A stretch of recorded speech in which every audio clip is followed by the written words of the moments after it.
Selamat malam teman-teman. Mohon maaf baru bisa kasih videonya. Materi hari ini tentang uji hipotesis.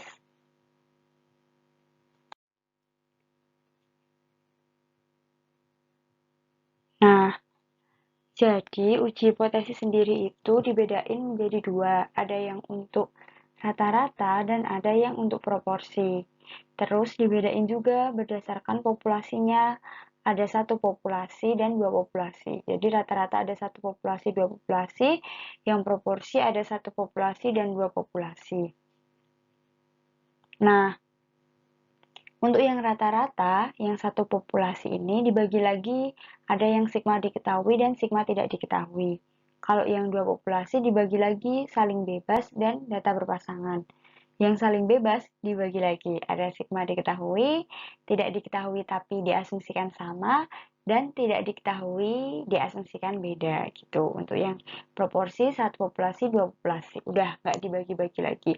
Harusnya yang proporsi ini dibagi dua kalau sampelnya kecil, bukan, kalau eh, yang lebih dari 9 dan kurang dari 9 itu yang di slide-nya Pak Farid. Cuma buat yang dibahas ini khusus kalau yang lebih dari 9. Yang ada suatu rumus itulah ya. Oke, lanjut.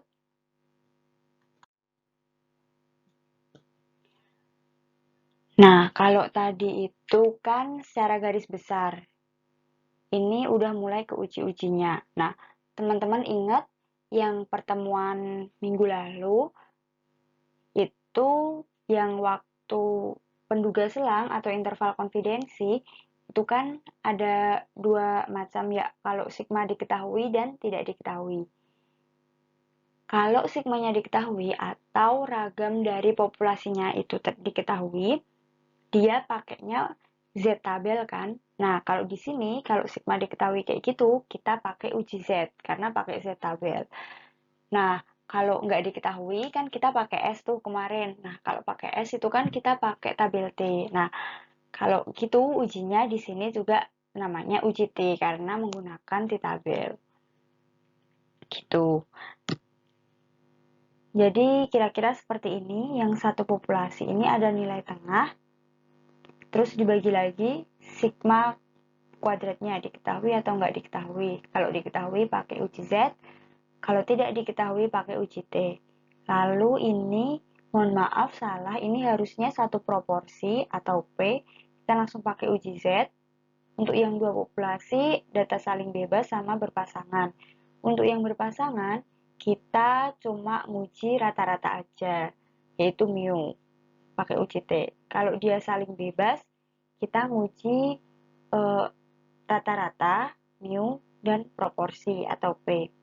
Mu1 min mu2, P1 min P2. Selisih rata-rata sama ini selisih proporsi. Kalau yang untuk rata-rata, kita bagi lagi sigma kuadrat diketahui atau enggak. Kalau diketahui Z, enggak diketahui T. Yang enggak diketahui, dibagi lagi, ada sigma kuadratnya itu sama atau enggak. Kalau sama, kita pakai formula 1, dan kalau beda, kita pakai formula 2. Gitu. Nah, tapi teman-teman di sini ada catatan. Jika N lebih dari 30, maka menggunakan uji Z. Jadi kalau teman-teman ngerjain ada soal, kalau N-nya itu lebih dari 30, ya udah berarti mau itu sigma diketahui, mau enggak, kita pakainya tetap uji Z. Tapi teman-teman mesti harus teliti dalam penulisan simbolnya. Ya, nanti itu dibahas sekalian nanti di contoh soal aja. Intinya, kalau N-nya lebih dari 30, maka kita langsung menggunakan uji Z. Tapi kalau kurang dari 30, kita baru menggunakan uji-uji yang telah saya jelaskan di sini tadi. Yang pertama, kita bahas uji min satu populasi dulu untuk sigma kuadrat diketahui. Ringkasannya kayak gini. Jadi teman-teman, di setiap uji hipotesis, itu kita harus selalu menuliskan 5 hal. Ada hipotesisnya, statistik ujinya, titik kritis, wilayah penolakan, dan kesimpulan. Nah, sebenarnya nggak harus ditulis bener-bener 1, 2, 3, 4, 5 kayak gini persis, enggak. Cuman biar runtut aja, itu kalau bisa teman-teman menuliskan semuanya. Hipotesisnya apa, statistik uji apa, titik kritisnya apa, wilayah penolakannya gimana, kesimpulannya gimana. Nanti sambil kita bahas di contoh soal. Nah, terus untuk hipotesisnya ini udah saya bedakan menjadi ABC. Di sini titik kritisnya ABC juga dan wilayah penolakannya ABC. Nah, ini maksudnya gimana? Jadi, nanti di soal teman-teman harus bisa mengidentifikasi kita tuh pakai hipotesis yang A, yang B, atau yang C. Kalau dari soal ternyata hipotesis yang dipakai adalah hipotesis A, berarti ke bawahnya juga ikut A. Jadi hipotesis A, statistik uji yang dipakai sama kayak gini, terus titik kritisnya pakai yang A, wilayah penolakannya pakai A juga, lalu kesimpulan. Nah, kalau yang B juga gitu, kalau dari soal nanti ternyata hipotesisnya itu yang B, berarti titik kritisnya pakai yang B, wilayah penolakannya pakai yang B. Gitu, dan seterusnya. Jadi teman-teman, yang perlu diperhatikan dalam uji hipotesis itu ada dua hal sebenarnya yang bisa berakibat sangat fatal mungkin. Yang pertama, pemilihan uji. Jadi, yang dari diagram tadi, itu teman-teman harus benar-benar tahu, ini dianalisis ini satu populasi atau dua populasi. Ini mau nguji min atau proporsi. Ini sigmanya diketahui atau enggak. Ini sigmanya sama atau enggak gitu. Jadi, teman-teman mesti tahu detail itu gimana. Soalnya, masing-masing yang saya gambarkan tadi, yang di pohon-pohon tadi, masing-masing yang paling bawah itu metode ujinya kan beda-beda kan. Ada uji T, uji Z, uji T Formula 1, T Formula 2, kayak gitu-gitu. Nah, jadi masing-masing dari itu teman-teman harus bisa tahu soal itu pakai yang mana gitu. Benar-benar harus sampai detail. Itu yang pertama. Hal yang kedua yaitu mengenai hipotesis. Jadi dari soal, teman-teman mesti tahu juga ini tuh sebenarnya hipotesis yang dipakai tuh apa gitu. Karena itu juga nanti akan ngaruh ke bawah-bawahnya. Karena kalau udah masuk ke statistik uji dan lain-lain, itu memang cuma tinggal ngikutin rumus aja. Dan pakai program juga bisa. Cuman, kalau untuk menentukan ini uji apa, dan hipotesisnya apa, itu teman-teman harus benar-benar bisa. Jadi, input ke programnya itu udah harus tahu, oh uji min satu populasi sigma kuadrat diketahui, oh hipotesisnya yang mana, itu harus udah tahu.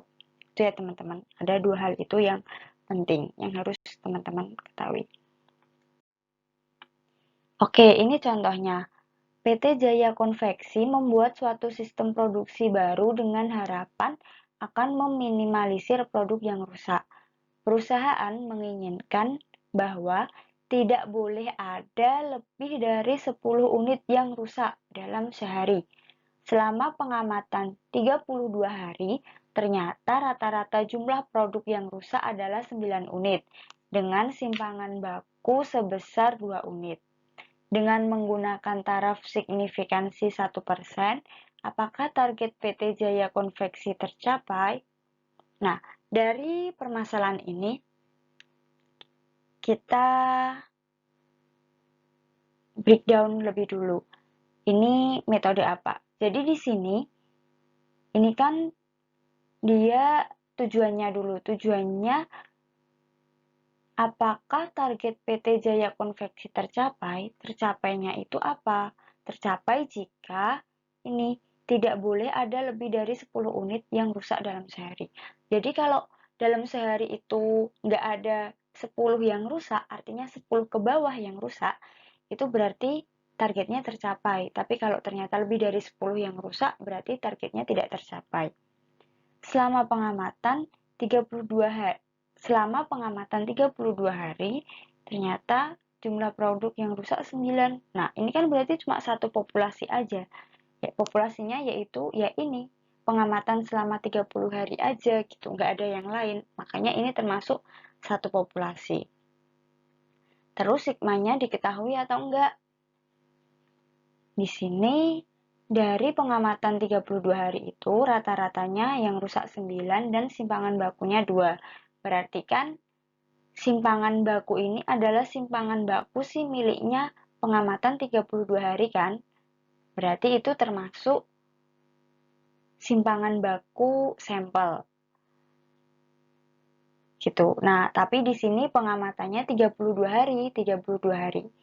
Ini adalah N-nya kan, berarti jumlah sampelnya ada 32 hari. 30 hari lebih dari 30, berarti kita tetap pakai yang Z. Berarti uji yang kita pakai uji Z. Tuh, satu populasi uji Z. Terus sekarang hipotesisnya. Sebelum ke hipotesis, kita tulis yang udah kita ketahui dulu. Ada N-nya 32 tadi. X barnya 9, karena 9 ini dari 32 hari kan. S-nya 2, karena simpangan baku dari sampel. S, rumus notasinya ada 2. Lalu dengan menggunakan taraf signifikansi 1%, berarti alfanya 1% atau 0,01. Oke, sekarang kita menuju ke hipotesis.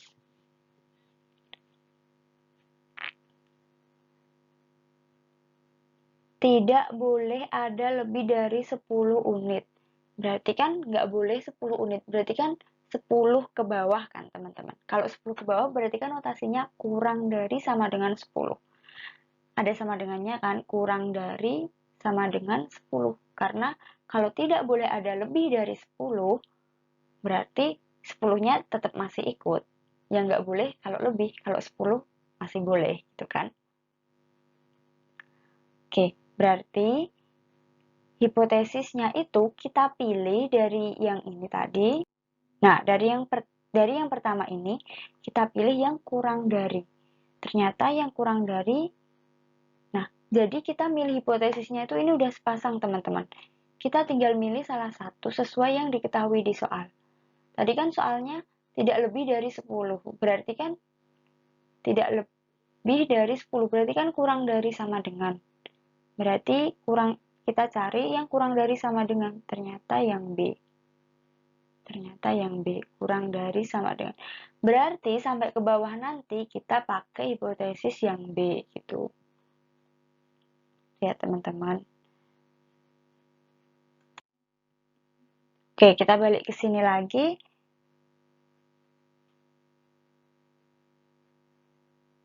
Hipotesisnya kita pakai yang B. Yang B bisa dilihat tadi H0-nya mu kurang dari sama dengan 10. Ini versus S1 mu lebih dari 10 Z. Kalau teman-teman buka slide sebelumnya, Z ini di sini biasanya pakai sigma. Nah, tapi karena yang diketahui S dan dia pakai Z karena 32, jadi di sini tetap pakai S. Tuh, X bar min mu per S per akar N. Sekian diperoleh Z hitungnya min 2,828. Ini tahap 1 hipotesis, tahap 2 statistik uji. Tahap 3 kita menentukan titik kritis Z alfa. Tadi kan kita udah tahu alfanya itu 0,01. Nah, kita cari Z 0,01 kayak yang kemarin udah kita bahas caranya. Ketemunya 2,33 gitu. Terus yang keempat wilayah penolakan. H0 ditolak jika Z hitung lebih dari alfa. Ingat ini H0 ditolak jika ini kita ikut sesuai hipotesis. Karena hipotesisnya B, kita ini lihat titik wilayah penolakan yang B juga. Yang B nanti teman-teman bisa lihat yaitu H0 ditolak jika Z hitung lebih dari Z alfa. Z hitungnya berapa, sekian, Z alfanya sekian. Ternyata dia Z hitungnya ini kurang dari. Ditolak kan kalau lebih dari, kalau kurang dari berarti H0-nya tidak ditolak. Kalau H0 tidak ditolak, artinya dengan taraf signifikansi 1%, target PT Jaya Konveksi tercapai. Kenapa tercapai? Karena kalau logikanya, kalau H0-nya itu tidak ditolak, berarti kan tadi kita H0-nya itu kan mu kurang dari sama dengan 10 ya. Kalau kurang dari sama dengan 10, itu berarti kan targetnya tercapai. Gitu. Makanya di sini kesimpulannya target PT Jaya Konveksi tercapai. Jadi ini teman-teman yang dimaksud tantangan uji hipotesis mungkin ya. Jadi kalau uji hipotesis emang harus benar-benar tahu soalnya itu gimana. Dan tujuannya itu mau mengetahui apa gitu. Jadi nanti kesimpulannya juga bisa diselaraskan dengan pertanyaannya. Tuh, sampai sini paham ya teman-teman? Nah, pokoknya intinya tinggal ikutin aja langkah-langkah yang ada di ringkasan itu tadi, mulai dari hipotesis, statistik uji, titik kritis, wilayah penolakan, kesimpulan. Oke, kita pindah ke contoh yang kedua. Oh, belum, masih ada dengan p-value. Nah, kita juga bisa menghitung dari p-value-nya. P-value itu P X bar lebih dari 9. Nah, cara gampangnya, tanda ini itu dia sesuai dengan tanda di H1. Tadi kan H0-nya mu kurang dari sama dengan 10, H1-nya mu lebih dari 10. Tanda dia 1 kan lebih dari, makanya di sini dia lebih dari. Terus mu sama dengan 10. Nilai 10 ini sesuai kayak nilai di hipotesis. Nah, ini bakal selalu peluang Z lebih dari Z hitung. Jadi lebih dari, kalau ini udah lebih dari, ke bawahnya juga lebih dari. Jadi lebih dari ini itu, dia nyesuaiin tanda yang di atasnya ini. Z hitung. Z hitungnya tuh selalu Z hitung kayak gini. Jadi peluang Z lebih dari Z hitungnya tadi ketemu min 2,8255 ini. Ketemunya sekian. Ingat kemarin kalau ada lebih dari harus dikurangin dulu. Harus dibuat kurang dari. Kurang dari sekian.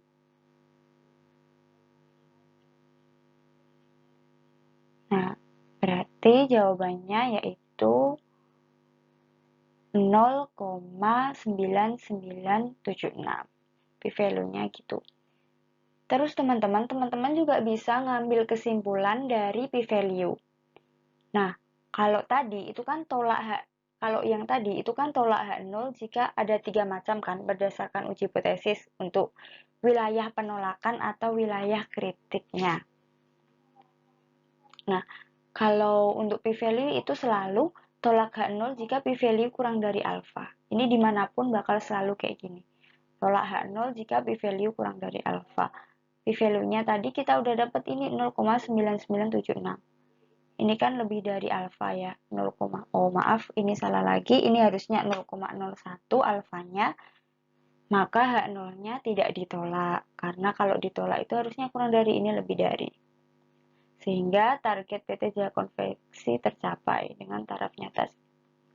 Gitu. Jadi kesimpulannya bakal sama. Baik pakai yang tabel maupun pakai yang p-value.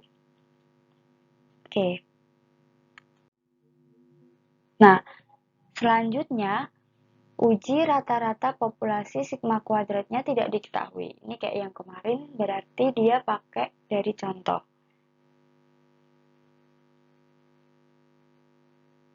Hipotesisnya H0 seperti ini, H1, BC, statistik ujinya, titik kritis, wilayah penolakan. Oh iya, sebenarnya teman-teman tadi yang contoh soal tadi itu masuknya ke sini ya. Itu masuknya harusnya ke populasi yang sigma kuadrat tidak diketahui. Cuman dia pakai uji Z. Jadi saya masukkan ke contoh yang uji Z. Gitu. Tapi harusnya tadi sigma kuadratnya juga tidak diketahui. Jadi teman-teman ya nggak bingung lah ya insya Allah. Ini kalau tadi pakai Z, sekarang kita pakai T hitung dan titik kritisnya juga titik kritis T hitung. Kemarin kan kita udah belajar ya cara cari T alfa per 2 N-1 berapa. Ini kan kemarin kita udah belajar cara mencari T tabel kayak gimana. Terus ini wilayah penolakannya. Jadi nanti waktu ngerjain ngikutin aja kayak gini. Oke, kita ke contoh soalnya. Oke, ini contoh yang UCT. Batasan yang ditentukan oleh pemerintah terhadap emisi gas CO kendaraan bermotor adalah 50 ppm. sebuah perusahaan baru yang sedang mengajukan izin pemasaran mobil diperiksa oleh petugas pemerintah untuk menentukan apakah perusahaan tersebut layak diberikan izin. Sebanyak 20 mobil diambil secara acak dan diuji emisi CO-nya. Dari data yang didapatkan, rata-ratanya adalah 55 dan ragamnya 4,2. Dengan menggunakan taraf nyata 5%, layakkah perusahaan tersebut mendapat izin? Jadi gimana teman-teman ini ceritanya? Ceritanya kan ada perusahaan bermotor lah ya, perusahaan otomotif gitu. Nah, kalau ternyata mobilnya itu, emisi gasnya itu kurang dari 50, berarti dia dapat izin. Tapi kalau udah 50 ke atas, dia nggak boleh izin, karena batas yang ditentukan pemerintah itu 50. Berarti dalam hal ini, hipotesisnya itu kan dia dapat izin kalau kurang dari 50 kan. Makanya kita pilih yang nanti kurang dari 50 gitu. Nah, terus lagi. Ini kan sebanyak 20 mobil diambil secara acak. Berarti nanti N-nya ada sebanyak 20. Dari data yang didapatkan, rata-ratanya 55 dan ragamnya 4,2. Berarti 55 dan 42 ini punya siapa? Punya si 20 mobil ini kan? Berarti 55 ini sebagai X bar dan 4,2 ini sebagai X kuadrat. Nah, makanya ini pakai uji T karena sigmanya tidak diketahui, yang diketahui adalah S-nya. Gitu ya teman-teman. Terus kita mau uji. Nah, sekarang ini dulu. Hipotesis yang diuji karena dia dapat izin kalau CO-nya itu kurang dari 50, makanya dia pilih yang kurang dari 50. Kita lihat slide sebelumnya. Kurang dari 50, berarti kita harus cari tanda kurang dari. Yang ada tanda kurang darinya kan ini ya, di C. Berarti kita pakai sepaket yang C ini. Berarti H0-nya mu lebih dari 50 tadi kan, lebih dari sama dengan 50, versus H1-nya mu kurang dari 50 gitu ya teman-teman ya. Bisa kebayang lah ya. Terus T hitungnya langsung dihitung aja, dimasukin ke sini, titik kritis, wilayah penolakan, dan seterusnya. Nah, oke, teman-teman nggak perlu bingung tentang hipotesis ini, tanda ini ya. Karena nanti di jawaban bakal agak berbeda. Jadi teman-teman, buat yang H0-nya ini sebenarnya bisa ditulis untuk yang khusus yang B sama C ya, ini bisa ditulis lebih dari sama dengan, dia juga bisa ditulis sama dengan aja. Yang ininya tetap lebih dari, tapi ininya sama dengan. Kalau yang C juga gitu. Ini bisa ditulis lebih dari sama dengan, dan bisa ditulis sama dengan aja. Meskipun yang satu kurang dari. Gitu. Tapi buat amannya ya ditulis gini aja biar nggak bingung. Ya teman-teman, milihnya tetap sepaket, dicari yang ada lebih dari sama dengan. Pokoknya kalau milih uji hipotesis itu, di soal itu yang ditanyakan apa, terus teman-teman langsung bawa aja ke sini. Kita cari tanda yang sesuai dengan di soalnya. Kalau di soalnya kurang dari, berarti cari dari tanda-tanda ini yang kurang dari mana. Yang ini berarti sepaket ini dipakai gitu. Seperti yang soal ini. Oke, kita lanjut ke contoh soalnya. Nah, ini ya tadi kurang dari 50. Nah, ini dia sama dengan 50, nggak apa-apa. Ini cuma penulisan, bisa sama dengan, bisa lebih dari sama dengan gitu. Terus statistik ujinya gimana? Tadi teman-teman bisa asal ngikut rumus aja, X bar min mu-nya itu 50 ini per akar S kuadrat per N. Harusnya S per akar N, tapi sama aja. Sama kayak gini ketemunya 10,91. Daerah kritisnya apa? Tadi kan ini kita pakai yang C kan? Berarti daerah kritisnya juga pilih yang C. Oh ya, daerah kritis itu sama aja wilayah penolakan. Terus titik kritisnya itu T ini. T hitungnya kita perlu cari tahu dulu, yaitu min 1,729. Terus daerah kritisnya apa? Daerah kritisnya tolak H0 jika T hitung kurang dari min T. Ini. Gitu. Nah, karena T hitungnya tadi kan 10. T hitungnya kan 10. Terus T tabelnya, T titik kritisnya ini kemarin udah diajarin cari tabel ya. Itu kan min 1,7. Berarti T hitungnya lebih dari. Kalau T hitungnya lebih dari, berarti kan tidak tolak H0 ya. Nah, ini kesimpulannya salah. Maaf teman-teman. Ini nanti teman-teman perbaiki sendiri atau diingat-ingat sendiri aja. Ini kesimpulannya tidak tolak H0 karena T hitungnya dia lebih besar daripada T tabelnya. Tidak tolak H0. Kalau tidak tolak H0, berarti kan kita pakai yang H0-nya. H0-nya tadi mu lebih dari sama dengan 50. Berarti yang diizinin kan kalau kurang dari 50 kan, kalau lebih dari kan nggak diizinin. Itu artinya emisi gas CO kendaraan bermotor yang akan dipasarkan melebihi batasan yang ditentukan, sehingga tidak layak memperoleh izin. Gitu. Jadi kesimpulannya kayak gitu. Sampai sini paham ya teman-teman? Bisa diikutin ya.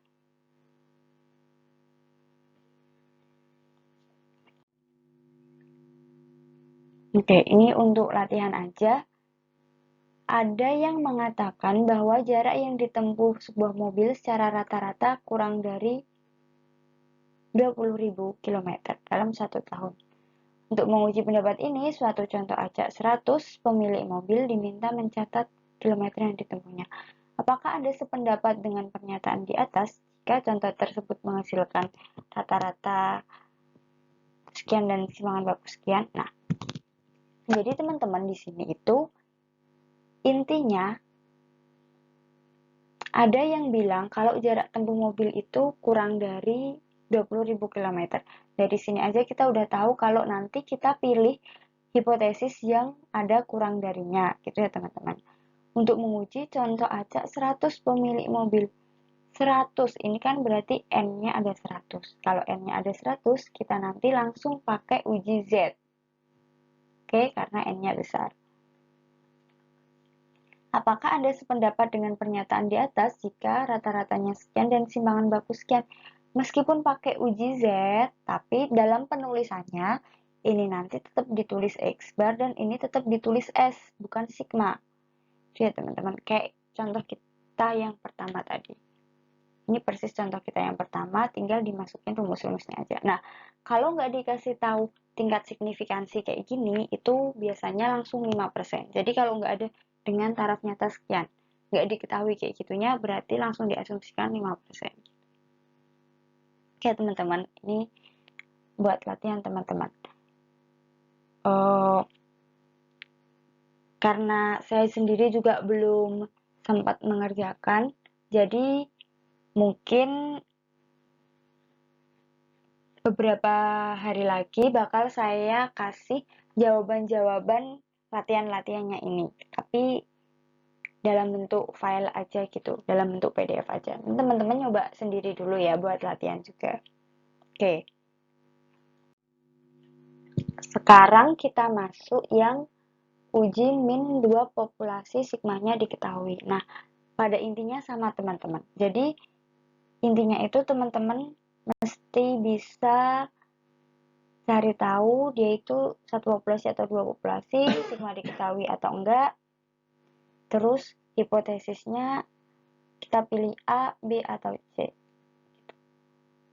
Gitu. Ini statistik ujinya, titik kritis, wilayah penolakannya.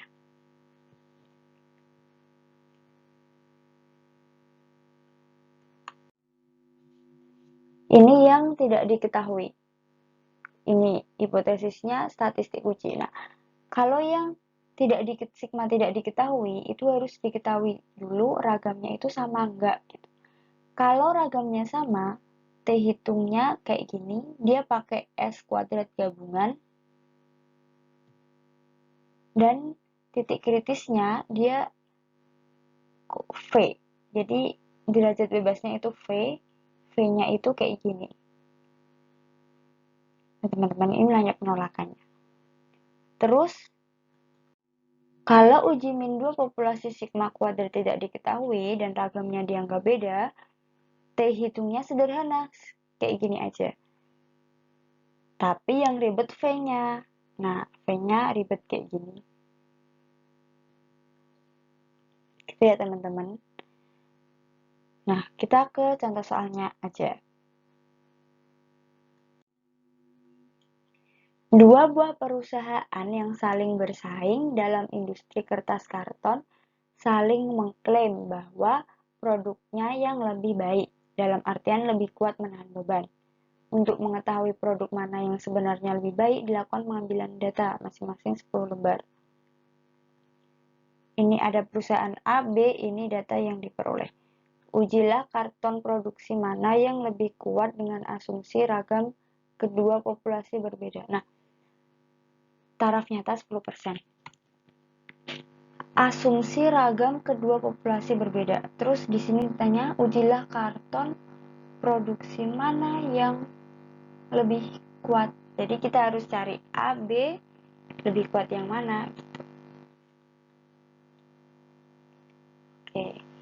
Terus kalau kayak gini berarti teman-teman, oke, ini dulu kita review lagi tentang asumsi ragam kedua populasi berbeda. Oke, kita pakai yang ini. Jadi ragamnya dianggap beda. Nah, tadi kan kita disuruh ngecek ya, ada perusahaan A sama B, terus kita disuruh ngecek sebenarnya perusahaan mana yang lebih baik. Nah, sebelum kita sampai ke perusahaan mana yang lebih baik, kita harus tahu dulu sebenarnya sama apa enggak gitu kan. Kalau dia beda, nah baru kita bisa ngeklaim mana yang lebih baik gitu. Ada yang lebih baik kalau memang beda. Kalau sama, ya berarti nggak ada yang lebih baik gitu kan.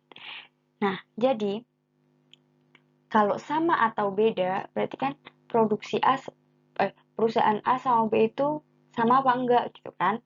Berarti kalau sama atau enggak kan berarti kita pakai yang sama dengan dan tidak sama dengan. Berarti kita pakai A. Titik kritisnya nanti kita juga pakai A, nilai penolakannya juga kita pakai A.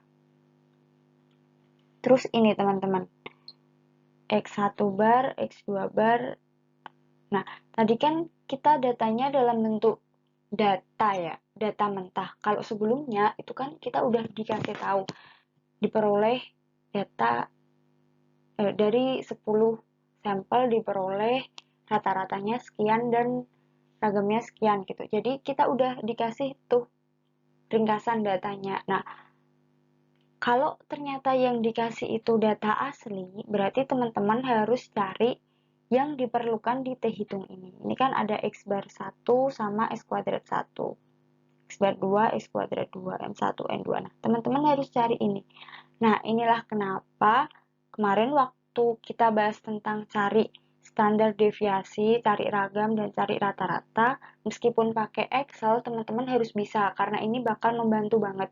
Daripada teman-teman hitung manual, kan mending pakai Excel, karena kan kita sistemnya udah online gitu. Jadi, teman-teman untuk yang cari rata-rata sama standar deviasi itu harus bisa. Tapi kayaknya teman-teman udah bisa semua sih.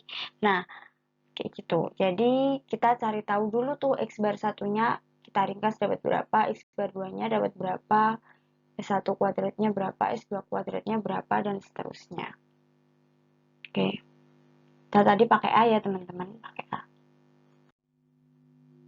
Oke, nah ini langsung jawabannya. Nanti teman-teman bisa sambil menyalin sendiri, pelan-pelan teman-teman bisa cari tahu. Jadi X bar satunya berapa, X bar 2-nya berapa gitu. Nanti kayak gini. Jadi rumusnya itu kan mu 1 sama dengan mu 2 versus C1-nya mu 1 tidak sama dengan mu 2. Nah, bentuk hipotesis ini itu bisa kita ubah kayak bentuk hipotesis yang di A. Jadi mu 1 kalau mu2-nya kita pindah ruas ke kiri, berarti kan mu1 min mu2 sama dengan 0, gitu ya teman-teman. Kalau mu2-nya aku pindah ke kiri, yang mu2 ini aku pindah ke kiri juga, mu1 min mu2 tidak sama dengan 0. Nah, 0 di sini itu kita masukkan ke sini. Pokoknya nanti teman-teman coba ikutin langkah-langkahnya aja ya. Insya Allah bisa ngikutin sih ini. T hitungnya berarti X bar 2 min X bar 1 min ini X kuadrat 2 sama dengan T hitungnya diperoleh 3,36. Terus derajat bebasnya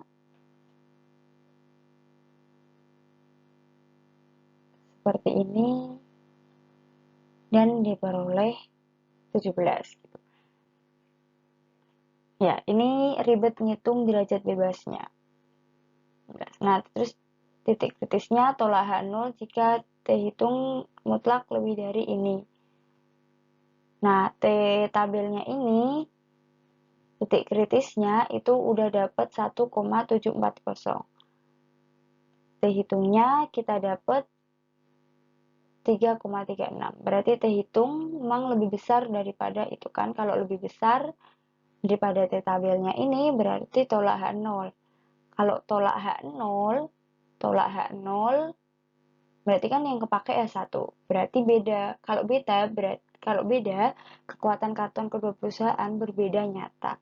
Nah, kalau beda berarti memang ada salah satu yang lebih baik. Nah, yang diduga lebih baik yang mana? Yaitu yang memiliki rata-rata lebih besar. Rata-ratanya lebih besar yaitu ternyata yang perusahaan kedua. Diduga karton yang diproduksi oleh perusahaan B lebih kuat daripada karton A. Sampai sini moga-moga bisa dipahami ya teman-teman. Kita lanjut lagi. Oke, ini latihan 2. Seorang manajer minyak pengangkutan meyakini bahwa paket-paket yang dikirimkan pada akhir bulan lebih berat dari paket yang dikirimkan awal bulan. Untuk menguji keyakinan tersebut, seorang mengambil 15 paket pada awal bulan dan diperoleh rata-rata sekian. Simbangan baku sekian. 10 paket akhir bulan rata-rata beratnya sekian, simbangan baku sekian. Jika diasumsikan kedua ragam populasi sama. Oke. Ini maksud soalnya gimana? Jadi kan ada manajer, dia yakin tuh kalau paket akhir bulan itu lebih besar daripada awal bulan. Jadi di hipotesis kita nanti pilih yang lebih dari, gitu ya teman-teman. Nah, terus ini kita nggak dikasih data, tapi udah ringkasan. Jadi, tadi kan paket yang akhir bulan lebih dari paket awal bulan. Yang akhir bulan apa aja?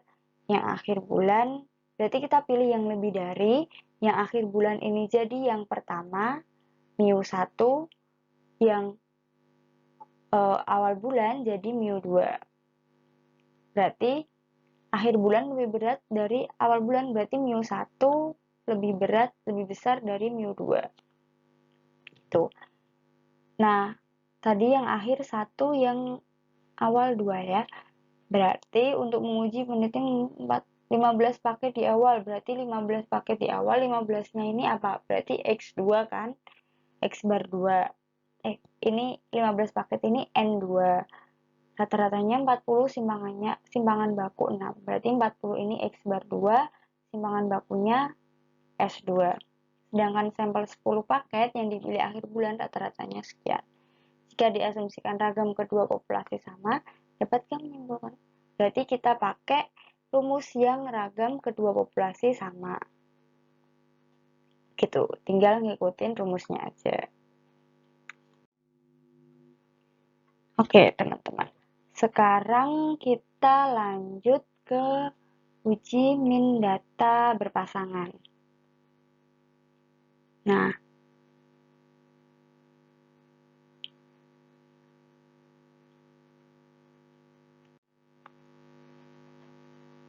Nah, bedanya data berpasangan sama data yang 2 sampel tadi apa? Bedanya, kalau yang data berpasangan itu N-nya cuma 1. Jadi ada data 1 sampai N, terus dari data ini ada data awal dan data akhir. Terus D-nya itu X1 min X2. Kayak gitu. Jadi intinya gini teman-teman maksudnya. Kalau yang tadi itu kan kita punya perusahaan A dan perusahaan B. Jadi jelas gitu. Kita tuh jelas ada 2 populasi, ada 2 perusahaan yang masing-masing punya data. Nah, kalau data berpasangan itu kita cuma ada satu aja. Jadi data dari perusahaan A aja misalnya. Perusahaan A tapi datanya ada 2, sebelum dan sesudah gitu. Jadi ada data awal dan data akhir. Yang jadi membedakan itu. Jadi teman-teman harus tahu itu sampelnya itu dari 1 atau benar-benar dari 2 gitu. Kalau data berpasangan ini ya sama aja kayak satu populasi aja, cuman datanya emang ada 2, jadi 2 populasi karena populasi sebelum dan populasi sudah. Tapi sebenarnya asalnya itu sama gitu. Sama-sama dari perusahaan A.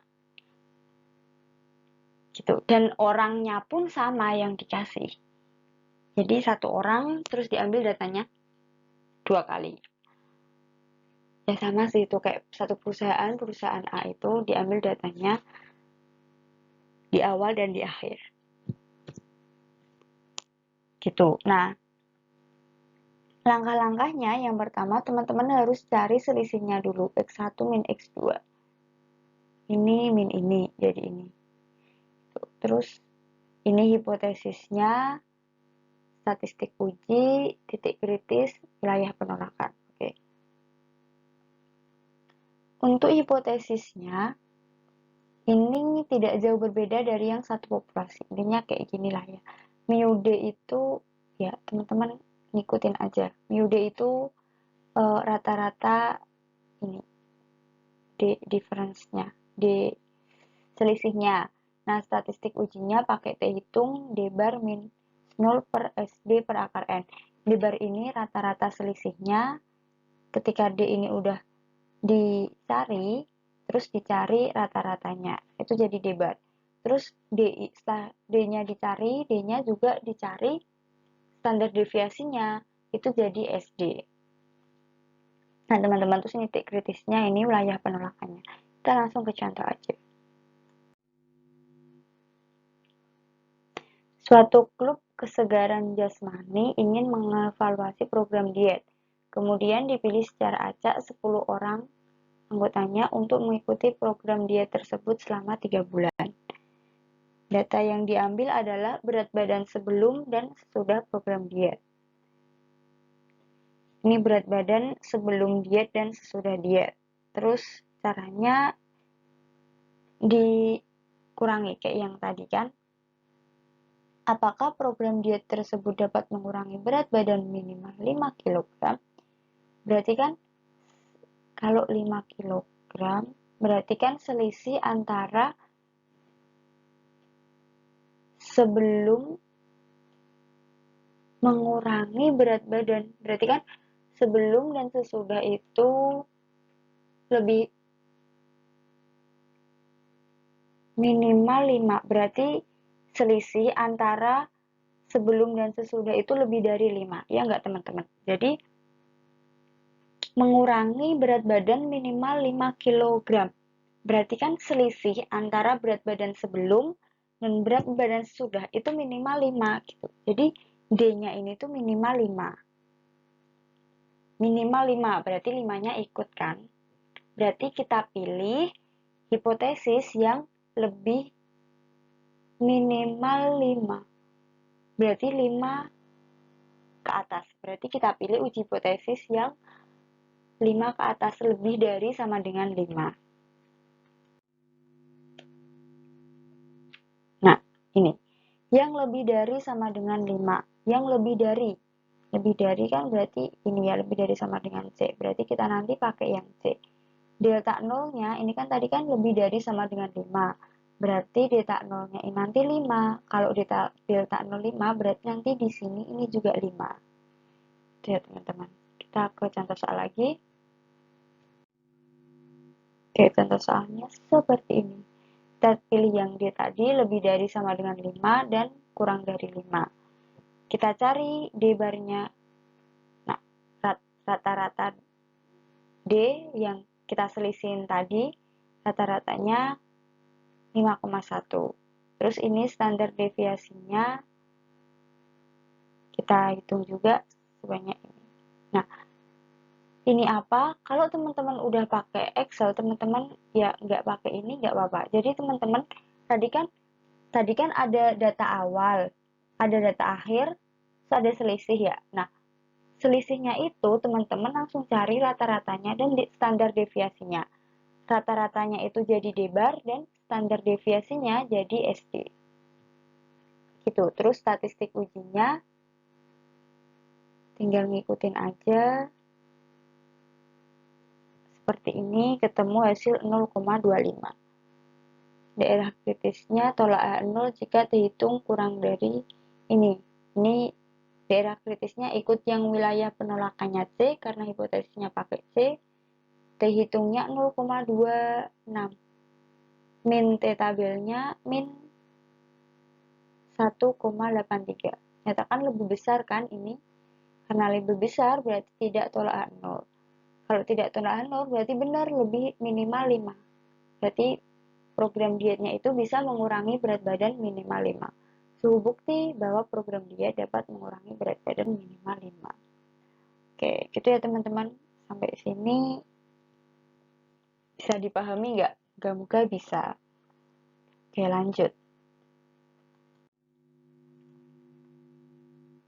Nah, ini untuk proporsi satu populasi. Hipotesisnya kayak gini, jadi P itu proporsi kayak 0. Sama kayak tadi, intinya kita mau menguji apa, yang diujikan itu yang ditaruh di sini, terus kita pakai Z hitungnya, P topinya P0, P0, P0 ini, P0, P0, P0 ini adalah yang di sini, yang mau kita uji. Sedangkan P topi ini yang diketahui di soal. Teman-teman ikut.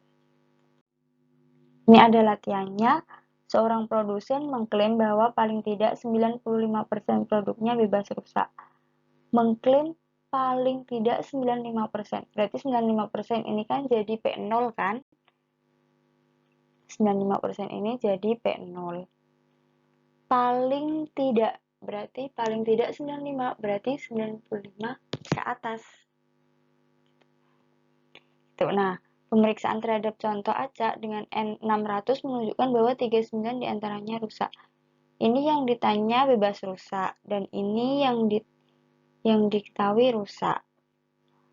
Berarti teman-teman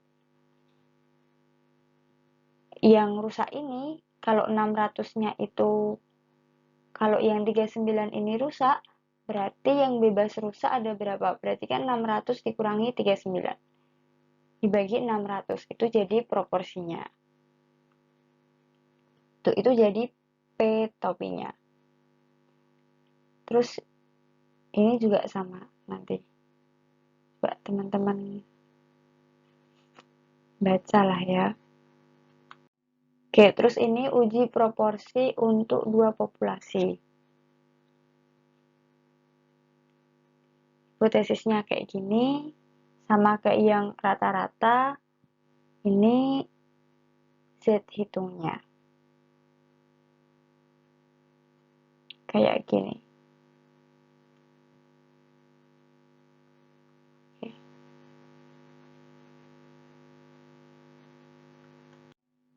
Ini ada latihannya juga. Oke. Mungkin teman-teman bisa memahami kalau besok udah sambil ada jawaban dari latihan-latihan ini ya teman-teman. Mohon maaf belum sempat menjawab karena emang materinya ini sangat banyak sekali. Oke, sampai sini dulu video materi pada praktikum yang keempat. Terima kasih atas perhatian teman-teman. Kurang lebihnya saya mohon maaf. Assalamualaikum warahmatullahi wabarakatuh.